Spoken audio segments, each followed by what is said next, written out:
Assalamualaikum warahmatullahi wabarakatuh. Selamat pagi semuanya. Tabik pun.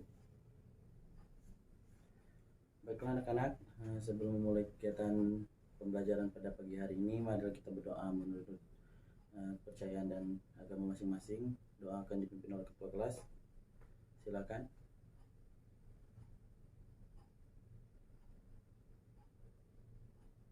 Selesai. Baiklah. Silakan kalian lihat kanan kiri kalian, apakah ada teman kalian yang tidak masuk sekolah? Tidak ada? Baiklah, alhamdulillah kita masuk semua pada hari ini. Semoga Allah selalu memberikan kesehatan kepada kita semua untuk tetap bisa hadir dalam kegiatan pembelajaran.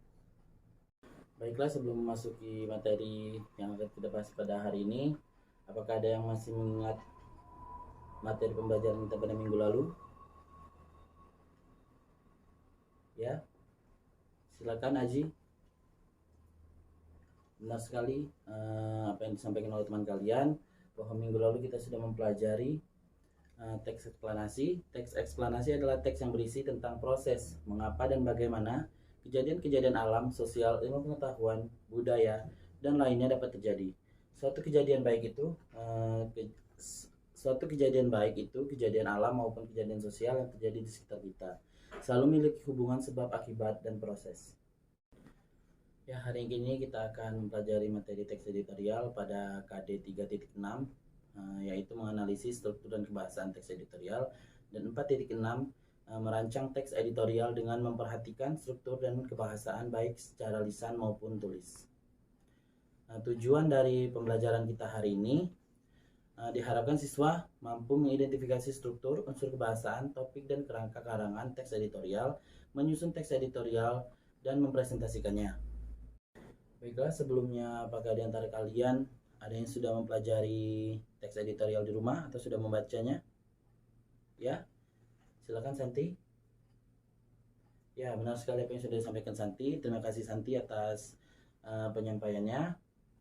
Silakan kalian perhatikan PPT yang akan Bapak tampilkan, bahwa pengertian teks editorial ini, teks editorial adalah teks editorial adalah artikel utama yang ditulis oleh redaktur koran yang merupakan pandangan redaksi terhadap suatu peristiwa atau berita yang aktual atau sedang menjadi sorotan, fenomenal, dan kontroversial atau menimbulkan perbedaan pendapat. Teks editorial disebut juga dengan tajuk rencana. Teks editorial dapat diasumsikan sebagai sikap institusi media massa terhadap peristiwa yang dibahas. Untuk materi teks editorial ini bisa kalian lihat pada buku paket kalian, silakan dibuka halaman 106, bisa kalian baca. Ya, silakan dibuka. Selanjutnya adalah tujuan teks editorial. Adakah yang tahu tujuan teks editorial? Ya, Reni? Ya, benar sekali apa yang sudah disampaikan oleh teman kalian. Terima kasih Reni. Silakan kalian perhatikan PPT yang akan Bapak tampilkan, bahwa tujuan teks editorial itu terdapat ada dua. Yang pertama adalah untuk memberikan pandangan atau opini sang redaksi terhadap para pembaca pada isu yang tengah berkembang atau hangat dibicarakan. Selanjutnya yang kedua adalah untuk mengajak pembaca agar turut berpikir terkait isu aktual yang tengah hangat diperbincangkan atau di kehidupan sekitar. Selanjutnya adalah struktur teks editorial. Di antara kalian ada yang tahu nggak tidak struktur teks editorial? Ya, Randy, silakan. Ya, terima kasih jawabannya atas Randy. Atas jawabannya Randy, hari ini sepertinya kalian sudah mempelajari materi terlebih dahulu di rumah, sehingga kalian bisa menjawab semua pertanyaan yang Bapak ajukan.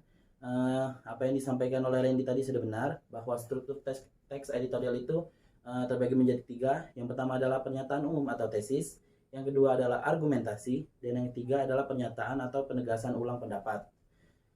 Yang pertama adalah pernyataan pendapat atau tesis.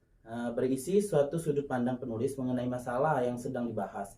Biasanya berisi teori yang diperkuat dari argumen. Selanjutnya yang kedua adalah argumentasi.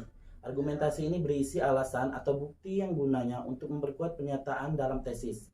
Argumentasi yang diberikan bisa berupa pertanyaan umum atau data hasil penelitian, pernyataan para ahli, atau fakta-fakta melalui referensi yang bisa dipercaya. Selanjutnya yang ketiga adalah pernyataan atau penegasan ulang pendapat. Pada tahap ini berisi suatu penegasan ulang pendapat yang didukung oleh suatu fakta di bagian argumentasi yang mana untuk memperkuat atau menegaskan. Penegasan ulang berada di bagian akhir teks. Semuanya mohon perhatiannya ke depan. Ini Bapak sudah menampilkan contoh dari teks editorial. Contoh yang Bapak tampilkan ini juga ada di dalam buku paket kalian, silakan dibuka jika ingin melihat dari buku. Contoh teks editorial ini berjudul Kado Tahun Baru 2014 dari Pertamina. Silakan kalian analisa struktur teks editorial yang sudah Bapak tampilkan. Baiklah, ada yang tahu analisis struktur teks editorial yang sudah Bapak tampilkan tadi yang berjudul Kado Tahun 2014 dari Pertamina? Ada yang tahu? Ada yang bisa menjawab? Ya, Salwa silakan.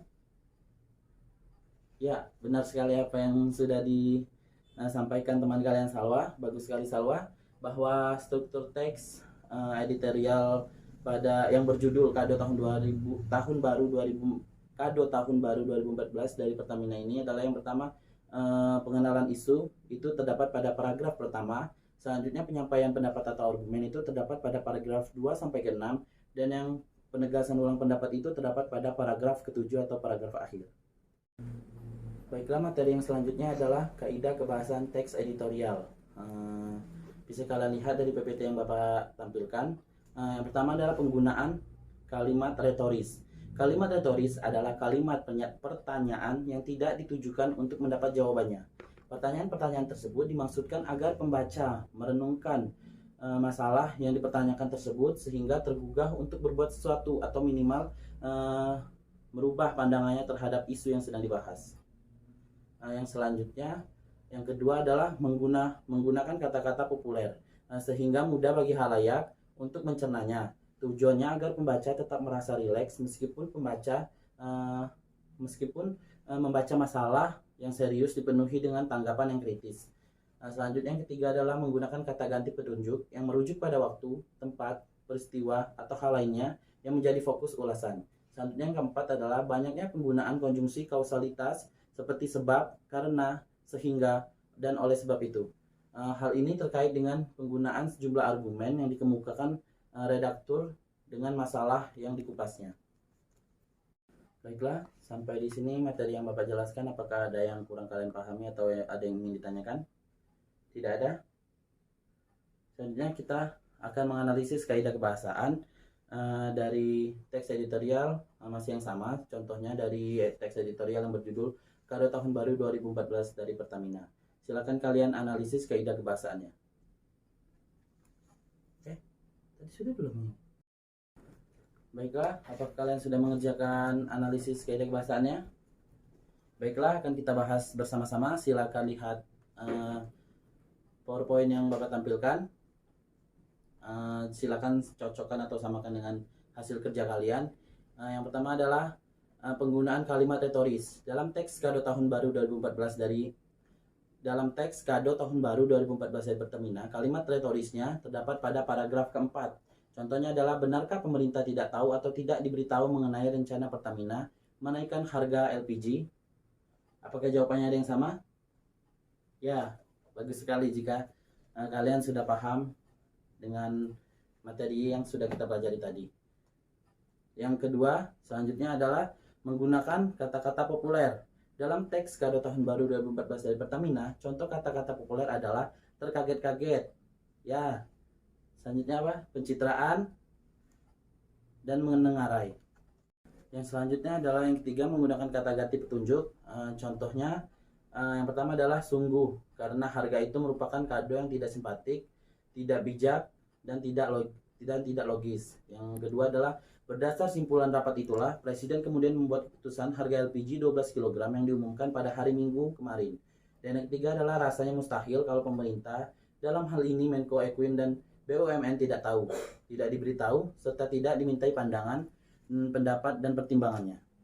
Selanjutnya adalah banyaknya penggunaan konjungsi kausalitas.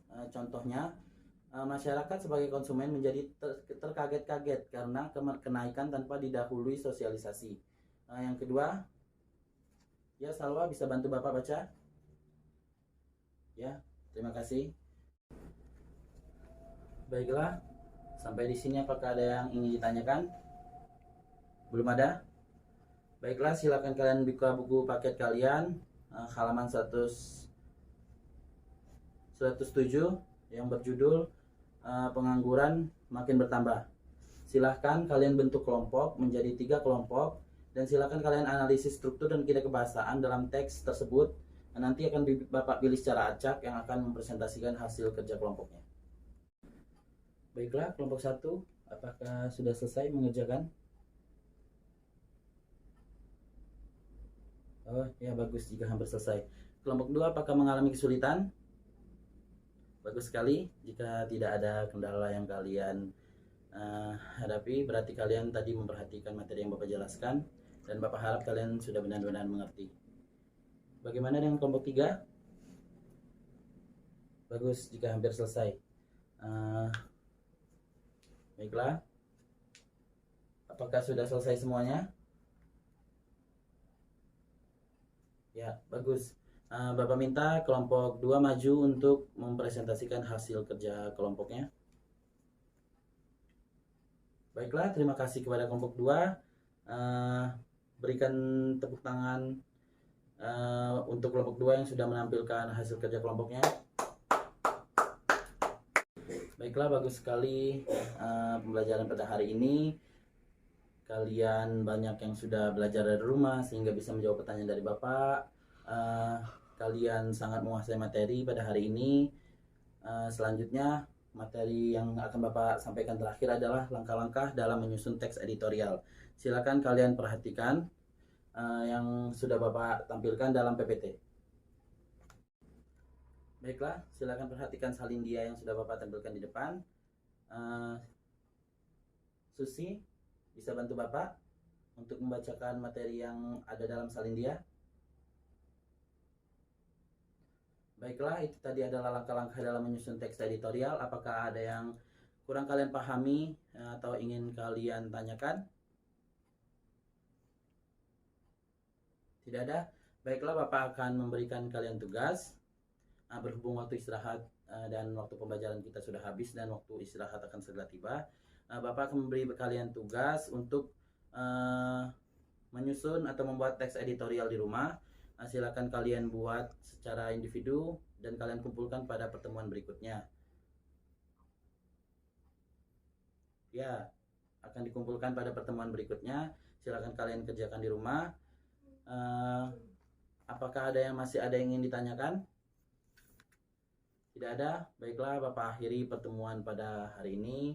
Jika ada salah, Bapak mohon maaf. Pada Allah, Bapak mohon ampun. Bapak akhiri. Wassalamualaikum warahmatullahi wabarakatuh.